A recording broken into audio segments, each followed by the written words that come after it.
तो YouTube की दुनिया, एक ऐसी जगह जहां कुछ लोग सिर्फ वीडियोस नहीं बना रहे, वो तो अरबों डॉलर के पूरे एम्पायर खड़े कर रहे हैं। सवाल यह है कि आखिर ये हो कैसे रहा है। आज इसी को समझते हैं। और ये कहानी, यकीन मानिए, सिर्फ व्यूज और सब्सक्राइबर से कहीं कहीं ज्यादा बड़ी है। लेकिन इस कहानी को समझने के लिए सबसे पहले ये जानना जरूरी है कि YouTube पर कामयाबी का मतलब आखिर है क्या। मतलब आज के जमाने में दौलत का सबसे ऊंचा पहाड़ कौन सा है। इसका जवाब ही असल में आज की क्रिएटर इकोनॉमी की पूरी तस्वीर को बदल कर रख देता है। $1 अरब, ये कोई मामूली रकम नहीं है, ये अपने आप में एक क्रांति है।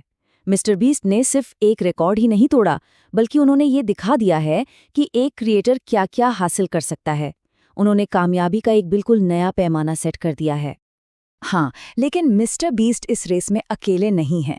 जब हम इस पूरी टॉप 10 लिस्ट पर नज़र डालते हैं तो हमें कामयाबी के कई अलग अलग रास्ते दिखाई देते हैं।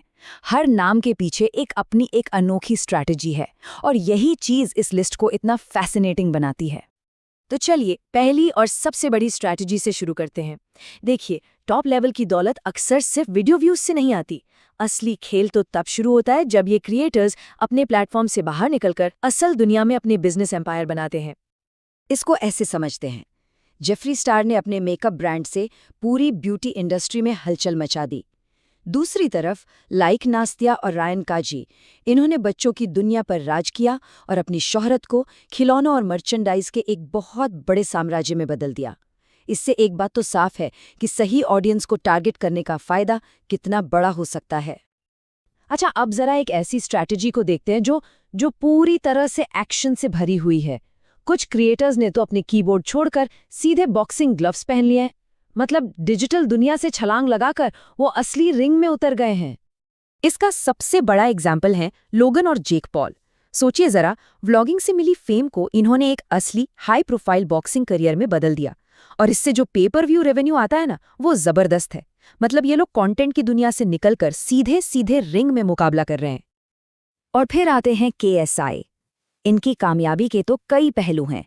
एक तरफ कंटेंट क्रिएशन, दूसरी तरफ बॉक्सिंग, और फिर लोगन पॉल के साथ मिलकर बनाया गया जबरदस्त हिट बेवरेज ब्रांड प्राइम। ये कई सारी स्ट्रैटेजीज का एक बहुत ही पावरफुल मिक्सचर है। चलिए अब उन दिग्गजों की बात करते हैं जिन्होंने एक ही फील्ड में अपनी बादशाहत कायम की है। ये रास्ता शायद थोड़ा परंपरागत लगे, लेकिन ये दिखाता है कि कैसे एक ही टॉपिक पर लगातार बेहतरीन कंटेंट बनाकर भी कामयाबी की बुलंदियों को छुआ जा सकता है। तो ये कंटेंट राजवंश आखिर है क्या? सीधी सी बात है, इसका मतलब है लंबे समय तक टिके रहना और एक ऐसी लॉयल कम्युनिटी बनाना जो सालों तक आपके साथ रहे। ये कोई एक रात की कामयाबी नहीं, बल्कि सालों की मेहनत का नतीजा है। ड्यूड परफेक्ट के कमाल के स्टंट्स हों, निंजा की जबरदस्त गेमिंग स्किल्स हों, या फिर प्यूडीपाई की यूनिक कमेंट्री, ये सभी अपने अपने फील्ड के बादशाह हैं। इन्होंने ये साबित कर दिया है कि एक ही चीज में बेस्ट बनकर भी कैसे करोड़ों कमाए जा सकते हैं। तो हमने ब्रांड बिल्डर्स को देखा, बॉक्सर्स को देखा और कंटेंट किंग्स को भी। इन सब में एक बात कॉमन है, आज का कामयाब यूट्यूबर सिर्फ एक एंटरटेनर नहीं है। नहीं, कामयाबी का जो फॉर्मूला है वो पूरी तरह से बदल चुका है। तो सार ये है कि इस लेवल की कामयाबी अब सिर्फ एक अच्छा एंटरटेनर होने से नहीं मिलती। अब ये एक डाइवर्सिफाइड बिजनेस पोर्टफोलियो के CEO की तरह काम करने के बारे में है। पहला स्टेप, एक बड़ी ऑडियंस बनाना। दूसरा, कमाई के अलग अलग जरिए बनाना।